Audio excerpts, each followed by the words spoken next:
নমস্কার বন্ধুরা, আজকে আবার একটা নতুন রান্না দেখাচ্ছি। নতুন বলতে এটা হয়তো আপনার বাড়িতেও করেন, তো আমরা এইভাবে করি। এটা আমরা ব্রেকফাস্টেও খেতে পারি, আবার কখনো তাড়াহুড়ো থাকলে লাঞ্চেও খেয়ে নিই। আমি আমার মেয়ে আজকে ডিনারে করছি।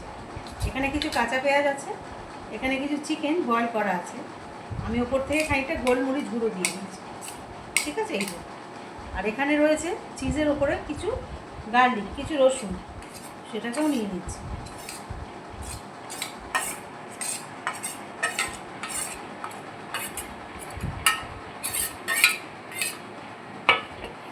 এগুলোকে আমি সব মিশিয়ে নেব। এটা খেতে ভীষণ ভালো লাগে, খুবই টেস্টি। আমার তো মনে হয় আমি 4 বেলায় এটাই খাই। আমার এত ভালো লাগে এই জিনিসটা খেতে। এটার সাথে আপনারা কখনো গরমকাল যদি খেলেন, কোনো একটা ড্রিঙ্কস নিতে পারেন, বা একটু বৃষ্টির মধ্যে কফি। আমরা সাধারণত কফিটা দিয়েই নিই, এর সাথে কফি করে নিই। বা যদি চান শীতকালে একটু সাইডে স্যুপ রাখতে পারেন এর সাথে। হ্যাঁ, দারুণ লাগবে। আচ্ছা, এর সাথে আলু দিলে পাউরুটিটা না বাইন্ডিংটা খুব ভালো হয়, কিন্তু আমি আজকে আলু দিলাম না। আলুটা দিয়ে নেবেন। তাহলে এখানে নুনটা আমি দিলাম না, এটা তো দেখতেই পেলেন, কারণ নুনটা আমি চিকেনে অলরেডি দেওয়া। আর চিজে যেহেতু একটু নোনতা হয়, আর পেঁয়াজে ওই দুটো নোনতা মিলিয়ে নোনতা হবে, বেশিটা নুন দিলে আবার ভালো লাগবে না। এবার আমি কি করব দেখুন, আমি টোস্ট করে নিয়েছি পাউরুটি, আর সাইডগুলো আমরা কেটে নিয়েছি অবশ্যই। এইভাবে দেব।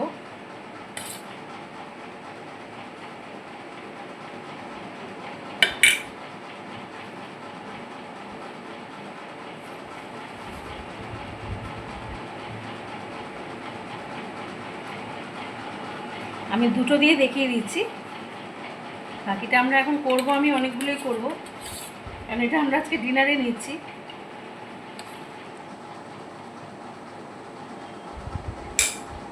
এটা করতে যতটা ইজি, খেতেও ততটাই টেস্টি, ততই ভালো লাগে।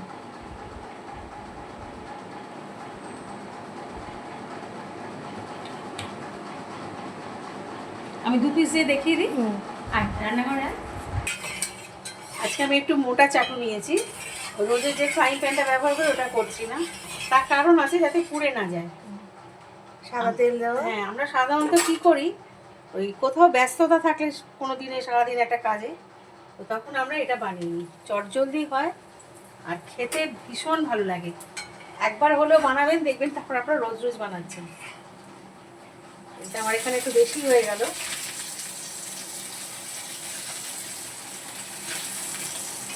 যদি বেরিয়ে যায় কোনো ব্যাপার না, ওটা আবার দিয়ে দেবে।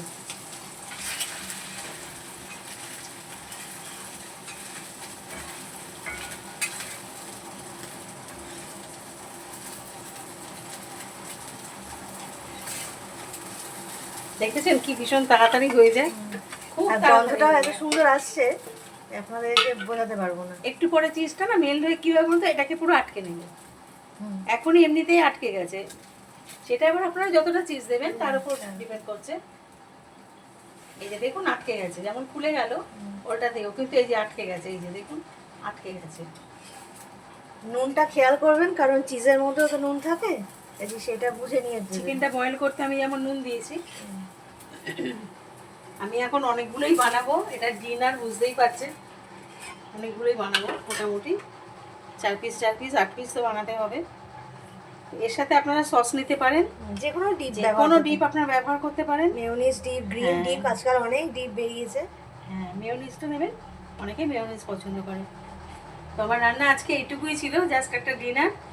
আজকে যেটা ডিনার করব ওটা আপনাদেরকে দেখালাম। এটা করে খাবেন, ভীষণ ভালো লাগে। এই যে দেখুন একটু আটকে গেছে চিজটা, এই যে আটকে গেছে, ঠিক আছে? এটা কিন্তু ভীষণ ভালো লাগে। এটা বানাবেন, করবেন, আর আমাকে কমেন্টসে জানাবেন যে কেমন লেগেছে। Thank you.